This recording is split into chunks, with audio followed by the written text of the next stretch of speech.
Hi everyone, this is Jim. Welcome to the third episode of Chess Basics, things every chess player ought to know.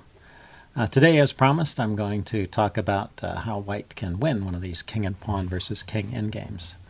And really the key to white's success, particularly in a position like the one you see in front of you, is something called the opposition. And what is the opposition? Here, I'll go ahead and make white's first move. And this is called taking the opposition, when white moves his king directly in front of the black's king. So they're as close as they can get. He's just directly opposed to it, and now it's black's turn to move. And this forces black to move either back or to the side.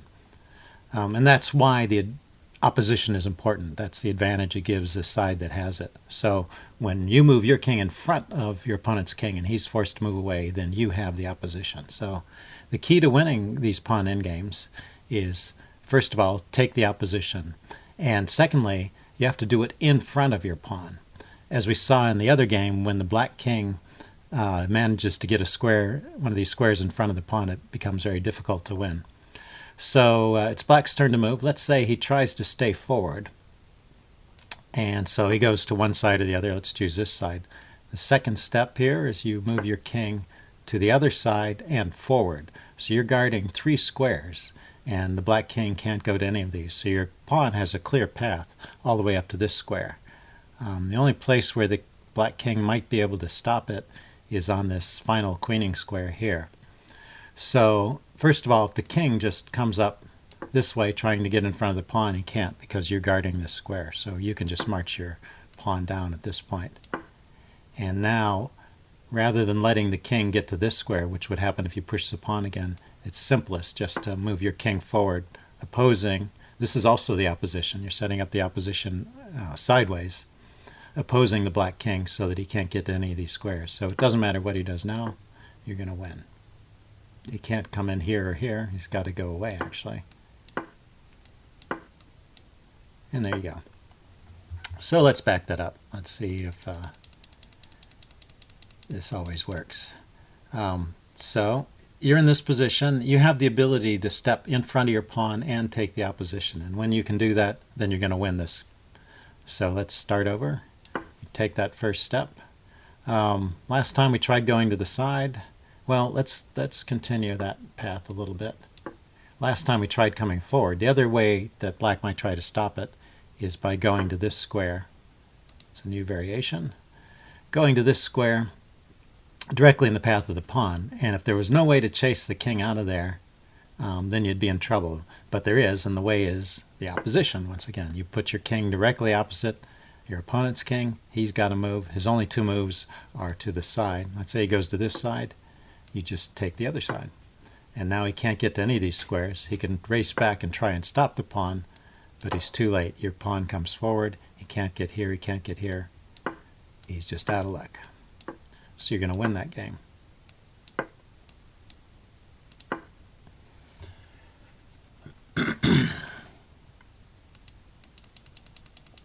So it seems pretty simple.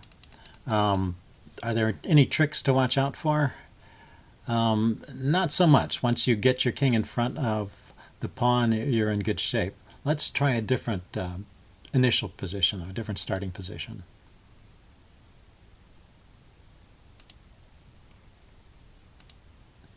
So if the black king were here,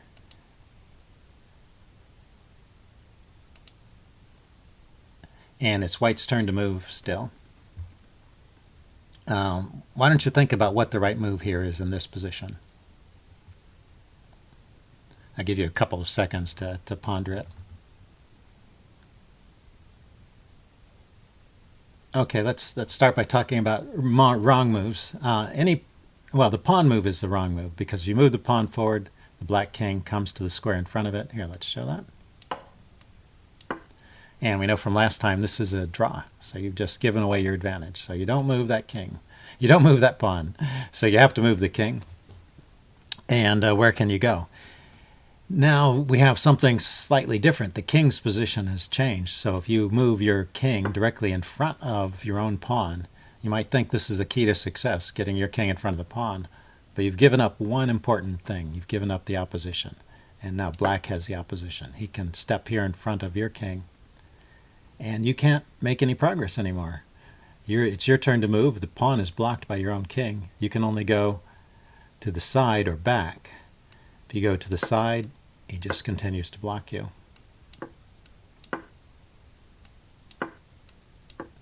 And you know from before, if you push the pawn, the black king can go here. And this is also a draw.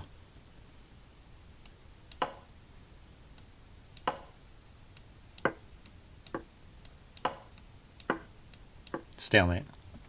So the very first move you make is very critical in this position. And so by now you've probably guessed the right answer if you hadn't figured it out already. Again, you go forward and get the opposition on your opponent's king. Now he can step to the side.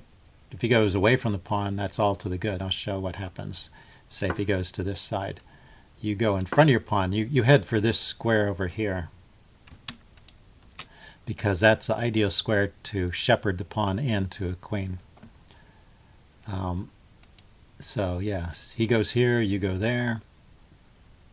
He could try to come here, try and get to one of these squares that blocks the pawn, but you go to this shepherding position and he can't stop the pawn from coming in.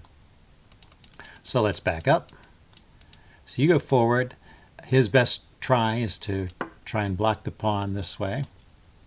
And you just step in front of your pawn, and now you have the opposition and you're directly in front of your pawn. And as we saw last time, if he goes to either side, you just go up diagonally to the other side. He could try stepping back. You just go straight forward.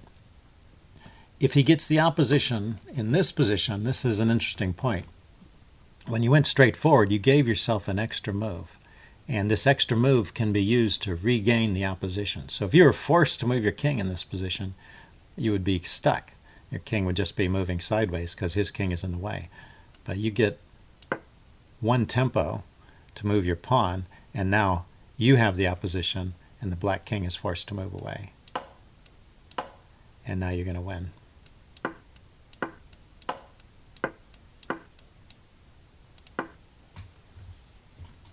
So really those are the key points. You want to grab the opposition. You want to be in front of your pawn, and if you can get an extra space between you and the pawn, that will allow you to get back the opposition if your opponent ever tries to take it away from you. There's one more position I want to talk about, and then we'll wrap this session up. Here, let's set this up.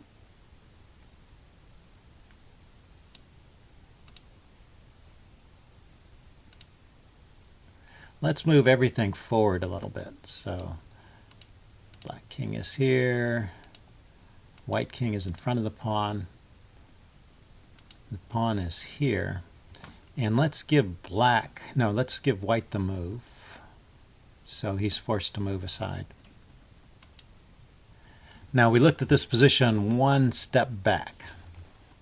And in that position it's a draw, because what we saw was that as the white king would move to the side, the black king could follow it. And when the white side pushed the pawn forward, the black king could step over here. But there is one important difference in this position, which is the black king has very limited squares. So when you push the pawn forward in this position, he can't go here. Let's look at all these squares around him. He can't go here because the pawn guards it. Can't go here because your king is guarding it. He can't take the pawn, your king is guarding it. And he can't go there because the pawn is guarding it. So the black king in this position only has one move. He's forced to go there. You go forward, and now he can't stop you from queening. All he can do is move his king away. So you're going to win that game. So what was different? Let's back up.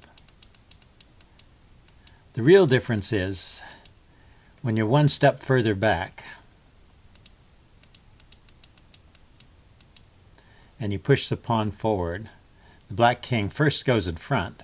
You push the pawn forward again, the black king falls straight back. That's the key point. In this position, there's no straight back square to fall into. So the rule is when your king is in front of your pawn and you're on the 6th rank, you win regardless of who has the opposition. If it was black's turn to move and you already had the opposition, it's easy because he moves aside and you just move to the other side and then the pawn goes through. So on the 6th rank, your king in front of the pawn, you win. If it's anywhere back here, you have to be in front of the pawn and have the opposition. And there's 2 ways you can get it. One way is by having it directly, just by moving it forward and you have the opposition, or if you allow a gap between yourself and the pawn. So if you get in front of the pawn and there's a gap of 1 space, then you can always get the opposition if you don't have it. So that's the rule. On the 6th rank in front of the pawn, you always win. In other locations, you can win if you can get in front of the pawn and have the opposition. So that's going to wrap it up for this session. Next time I'm going to look at all the corner cases. Things are a little difficult when it's a rook pawn, and in fact the rules are different. The rules I just gave you apply only to these pawns in the center of the board. And that'll complete the whole series on king and pawn versus king endings. And see you then, and leave any comments you have in the area below. Thanks. Bye.